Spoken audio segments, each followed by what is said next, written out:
Tom, let's see the hand. Well, how's it keeping? Yeah, not too bad. It feels alright actually. So, I mean, the cast's coming off today, so hopefully we'll be able to get back in and start doing a bit more rehab and start tagging in for some of the team sessions. So. Good. Well, looking back at last season, it was full of highs and lows. Yeah, there were a lot of both, I'd say. What were your highs? Well, obviously the Heineken final. Obviously the quarterfinal win down in Thomond and the semi-final win in Aviva were both very, very special. Scored my first try for Ireland in the Six Nations as well. So yeah, no, there were quite a few good memories last year. I take it the low would be the game at Twickenham. Yes, that's probably going to be an all-time low for my career, I'd say. But no, it's definitely going to stay in the back of the memory for a long time to come, I'd say. Was there a review done at the end of that one? Yeah, they do a review on all the games, obviously, and we went through it all. And I mean, obviously, I was fairly down on myself after the game, but after sort of talking to Declan and the coaches and having the review, obviously it's a team performance, and especially when you look back, I guess the highlight or the low light would be the scrum in the game, and you know, the scrum's obviously an 8-man performance. A lot hinges on the tight head or the person playing tight head, but you know, it comes down to that I was there at tight head, and regardless of how much time I'd had during the season, it's just one of those things where it didn't really work out that day, and regardless of how much effort you put in and how much you sort of hang in there, I mean, it was fairly obvious it was going to be a tough day when Mike, who was out there obviously to begin with, was struggling, was under a lot of pressure before he went off, and then obviously coming into that without much game practice and without really much time at all at tight head, it was always going to be an uphill battle, I guess, but it sort of spiralled out of control a bit, and I guess on top of that, the way the games fell with having 4 in a row and it being a fairly long Six Nations, I think there were a lot of tired bodies out there, and it was just one of those games that sort of went from bad to worse, really. So it looked like at the beginning of that second half, the Irish team visibly looked tired on the pitch. Would you say that would be a fair comment? Yeah, I mean, definitely looking back over the review, the team were very sort of flat and tired, I think, in the second half, and I mean, you can't fault anyone for their effort, I guess, but it just, you know, there are a lot of things going on out there, and obviously, even outside of the scrum, there are still a lot of things going on that probably weren't going to work in our favour. Well, the other thing that did go in your favour was the overhead camera view, which Nigel Owens wasn't privy to until after he did his review, but it clearly showed that the English scrum weren't making a straight hit on the contact. Well, I mean, you know, the way it works is obviously with all the scrums, anybody that's playing in the front row especially, they're going to try and get away with as much as possible, and I mean, you know, Nigel Owens is one of the best refs in the world, so he can only go on what he sees on the day, I guess.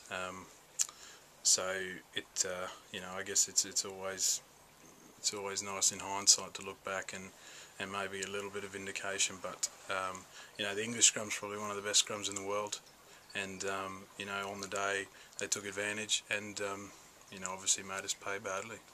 Well, the one good thing was the Irish journalists, the rugby journalists, who are usually so critical of particularly Ulster players, didn't actually round on you. They treated you with fairness. No, it was good. It was good. I mean, it took for me a while before I actually went back and had a look at some of the paper reviews and stuff to see what the opinions were. But no, they were well, at least fairly sparing on the negativity towards me, I guess, and just. It comes down to a lot of factors, you know, and it just it was good to see that there was a good bit of support there anyway, and a few at least sort of semi-positive remarks. Well, after Twickenham, you had the Heineken Cup to look forward to, and Ulster had a trip to Thomond Park. What were your memories of that day? Well, I guess the lasting memory will be the nice little scar I've got in the middle of my forehead, which I'll probably be able to see till my dying day, which is thanks to Paul O'Connell and his big noggin. But look, I mean, that'll be one of those special occasions where I think just the intensity that the Ulster boys put in that day was probably, you know, the best and the most exciting I've ever seen. So everyone really tied together as a real team performance that day, and it was just one of those real special days for everybody, I think.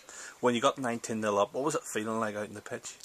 It was almost a little bit of disbelief, I think. I mean, obviously a lot of the experienced players were just trying to keep their heads down and just keep the scoreboard ticking over, which obviously Rowan was helping us to no end with. But you know, I think the main thing was just trying to keep everyone settled and calm and make them realise that we're not at 80 minutes yet. There's still a long way to go. We just need to keep chipping away, keep the scoreboard ticking over, and keep playing our game, because Munster are always going to come back. They're always going to have their purple patch, so which they did obviously. And with a lot of their experienced campaigners, they know how to win games even from that far behind. So after Thomond Park, it was back to Ravenhill. Leinster were the visitors in the Pro 12. You had a great scrummaging session against them that evening. Ulster lost 18-8, but it was a satisfying night for yourselves on the Ulster front row.